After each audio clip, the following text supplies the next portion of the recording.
Assalamualaikum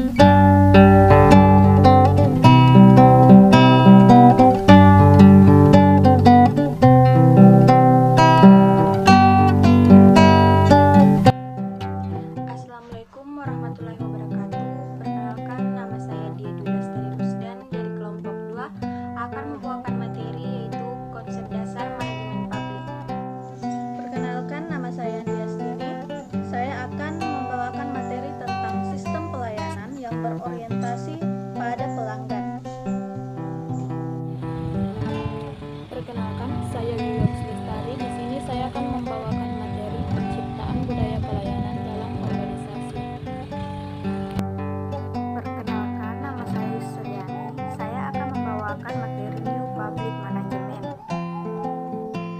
Perkenalkan, nama saya Rini Indriani dari kelas 3H. Saya akan menjelaskan materi tentang All Public Management. Perkenalkan, nama saya Desri Sumiati. Saya akan membawakan materi tentang Good Governance.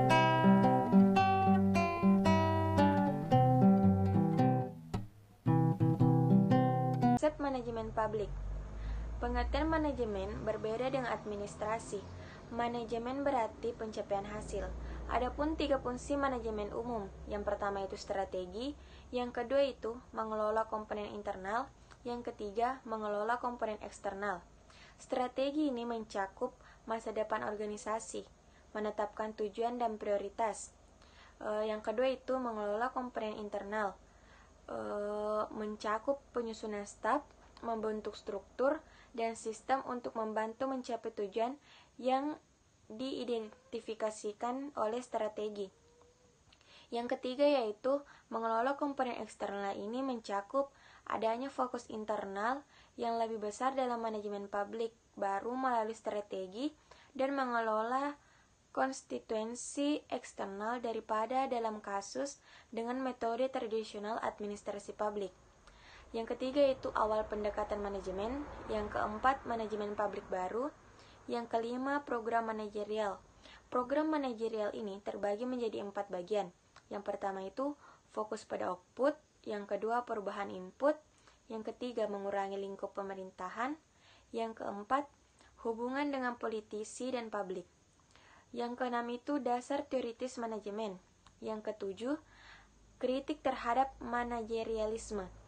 Kritik terhadap manajerialisme ini terbagi menjadi 7, yaitu dasar ekonomi manajerialisme, dasar manajemen swasta, neoliberalisme, politisasi, berkurangnya akuntabilisasi, masalah inflasi, dan yang terakhir yaitu spesifikasi yang tidak jelas. Sistem pelayanan yang berorientasi pada pelanggan. Sistem pelayanan merupakan kesatuan yang utuh dari suatu rangkaian pelayanan yang saling terkait. Jika bagian dari suatu sistem pelayanan terganggu, maka akan mengganggu keseluruhan pelayanan. Menurut Mansur KM, ada beberapa indikator sistem pelayanan yang menentukan kualitas pelayanan, yaitu yang pertama, kenyamanan dalam memperoleh pelayanan terkait dengan lokasi atau tempat pelayanan. Yang kedua, kejelasan informasi tentang pelayanan yang diberikan. Yang ketiga, perlindungan terhadap dampak hasil pelayanan. Yang keempat, keterkaitan antara struktur organisasi, kemampuan aparat, dan sistem pelayanan dengan kualitas pelayanan publik. Osborne mengemukakan beberapa keuntungan dan manfaat jika organisasi menggunakan sistem yang berorientasi kepada pelanggannya, yaitu yang pertama, sistem yang berorientasi pada pelanggan memaksa memberi jasa untuk dapat bertanggung jawab kepada pelanggannya. Yang kedua, sistem yang berorientasi pada pelanggan mendepolitisasi keputusan terhadap pilihan pemberi jasa.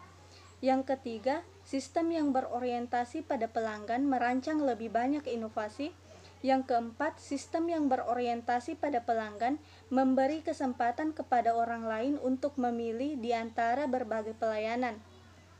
Yang kelima, sistem yang berorientasi pada pelanggan lebih sedikit pemborosan karena pasokan disesuaikan dengan permintaan. Yang keenam, Sistem yang berorientasi pada pelanggan mendorong pelanggan untuk membuat pilihan dan mendorong pelanggan untuk menjadi pelanggan yang berkomitmen. Yang ketujuh, sistem yang berorientasi pada pelanggan menciptakan peluang lebih besar bagi keadilan. Penciptaan budaya pelayanan dalam organisasi. Faktor yang mempengaruhi dapat terselenggaranya pelayanan yang berkualitas adalah adanya budaya pelayanan yang berorientasi kepada kepentingan pelanggan atau pengguna jasa. Ada 4 tipe budaya organisasi menurut Setia dan Blinau. Yang pertama yaitu apateli kultur, yang kedua caring kultur, yang ketiga accepting kultur, dan yang terakhir yaitu integratif kultur. Budaya organisasi publik di Indonesia. Apabila organisasi-organisasi publik di Indonesia dianalisis dengan menggunakan 4 budaya tersebut, maka dapat disimpulkan bahwa sebagian besar organisasi publik memiliki budaya organisasi yang bertipe Kerling. Kerling di sini berarti budaya organisasi yang dicirikan oleh rendahnya perhatian, kinerja, dan tingginya perhatian terhadap hubungan antar manusia. Budaya pelayanan terbentuk apabila organisasi memiliki budaya kinerja, organisasi memiliki budaya organisasi bertipe integratif, orang-orang dalam organisasi memiliki 10 semangat kewirausahaan. Nilai-nilai dasar budaya kerja yang dikandung oleh BPKB. BPKB merupakan bentuk kristalisasi dari 17 pasang nilai-nilai dasar budaya kerja dari Menteri PAN, sebagaimana dituangkan dalam Pedoman Pengembangan Budaya Kerja Aparatur Negara. Adapun nilai-nilai luhur BPKB 2004 adalah yang pertama yaitu profesionalisme, yang kedua kerjasama, yang ketiga keserasian, keselarasan, dan keseimbangan, yang keempat yaitu kesejahteraan. Menurut para ahli, salah satu poros perubahan menuju pelayanan publik yang lebih baik adalah dengan menciptakan budaya kerja organisasi yang mendukung, khususnya budaya pelayanan.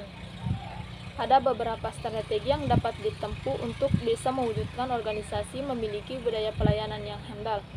Strategi tersebut dimulai dari konsolidasi internal, deklarasi komitmen, identifikasi faktor pendorong dan penghambat, pembinaan personil, dan penanaman kebiasaan.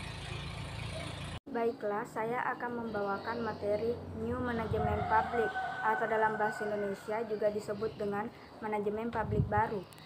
Manajemen publik baru adalah sebuah pendekatan dalam menjalankan kegiatan pelayanan publik yang diselenggarakan oleh organisasi publik atau pemerintahan baik pada level pusat maupun daerah, yang menitiberatkan pada anggapan bahwa manajemen yang dilakukan sektor bisnis lebih unggul daripada manajemen yang selama ini diselenggarakan oleh birokrasi sehingga perlu diganti. Paradigma baru ini mulai mendapat banyak sorotan pada tahun 1990-an setelah Christopher Hood pertama kali menggunakan istilah tersebut dalam tulisannya pada tahun 2003. Meski pada perkembangannya, paradigma ini juga kerap disamakan dengan istilah-istilah lain yang berkembang setelahnya seperti post-birokratik paradigma yang dikenalkan Michael Borsley pada tahun 1992 dan Reinventing Government yang dikenalkan Osborne dan Galbraith pada 1992. Baiklah, langsung saja. All Public Management. Public Management adalah suatu studi interdisipliner dari aspek-aspek umum organisasi dan merupakan gabungan antara fungsi manajemen seperti planning, organizing, dan controlling. Satu sisi dengan SDM keuangan fisik, informasi dan politik. J. Stephen, OTT, Albert C. Heidi dan J. M. Seyfried 1991 berpendapat bahwa dalam manajemen publik mengalami masa transisi dengan beberapa isu terpenting, yaitu satu, privatisasi sebagai suatu alternatif bagi pemerintah. Kedua, rasionalitas dan akuntabilitas. Ketiga, perencanaan dan kontrol.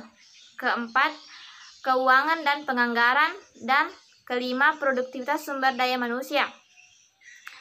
Isu-isu ini telah menantang sekolah atau perguruan tinggi yang mengajarkan manajemen publik atau administrasi publik untuk menghasilkan calon manajer publik profesional yang kualitas tinggi dan penataan sistem manajemen yang lebih baik.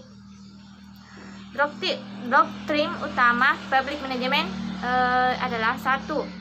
Fokus utamanya pada aktivitas manajemen, penilaian kinerja dan efisiensi. Kedua, memecah birokrasi publik ke dalam agensi-agensi atau unit-unit di bawah yang terkait langsung dengan pemakai pelayanan. Ketiga, pemanfaatan pasar semu dan kontrak kerja untuk menggalakkan persaingan. Keempat, pengurangan anggaran pemerintah. Kelima, penggunaan gaya manajemen yang lebih menekankan pada sasaran akhir, kontrak jangka pendek, insentif anggaran, dan kebebasan melaksanakan manajemen. Menurut bahasa, good government berasal dari dua kata yang diambil dari bahasa Inggris, yaitu good yang berarti baik dan government yang berarti tata pemerintahan. Dari pengertian tersebut, good government dapat diartikan sebagai tata pemerintahan yang baik atau pengelolaan atau penyelenggaraan kepemerintahan yang baik. Untuk merealisasikan pemerintahan yang proporsional dan akuntabel yang bersandar pada prinsip-prinsip good government, Lembaga Administrasi Negara merumuskan 9 aspek fundamental dalam good government, yaitu 1. Partisipasi, 2. Penegakan hukum, 3.